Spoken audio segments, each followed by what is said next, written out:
Hello guys, இன்றைக்கி நம்ம சேனலில் என்ன பார்க்க போகிறோன்னா சோயா சில்லி தான் பார்க்க போகிறோம். அதுக்கு முன்னாடி சேனல் இன்னும் சப்ஸ்கிரைப் பண்ணலைன்னா சப்ஸ்கிரைப் பண்ணிக்கோங்க. வாங்க வீடியோக்குள்ளே போகலாம். ஃபஸ்ட்டு உங்களுக்கு தேவையான சோயா சங்க்ஸ் எடுத்து வச்சுக்கோங்க. அதை நல்லா வார்ம் வாட்டரில் ஊற்றி நல்லா புழிஞ்சு எடுத்துக்கோங்க.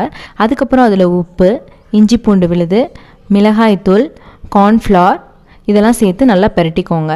அதுக்கப்புறம் ஒரு கடாயில் எண்ணெய் ஊற்றிக்கிட்டு நல்லா ஃப்ரை பண்ணி எடுத்துக்கோங்க.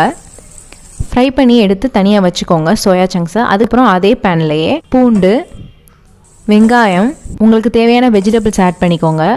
அதுக்கப்புறம் உப்பு, மிளகுத்தூள், மிளகாய்த்தூள், டொமேட்டோ சாஸ், சோயா சாஸ், அப்புறம் கார்ன்ஃப்ளவர் கலக்கி வச்சது இதெல்லாம் சேர்த்து நல்லா கிண்டி விட்டுக்கோங்க. ஃப்ரை பண்ணி வச்சுருக்க சோயா சங்க்ஸையும் ஆட் பண்ணிக்கோங்க.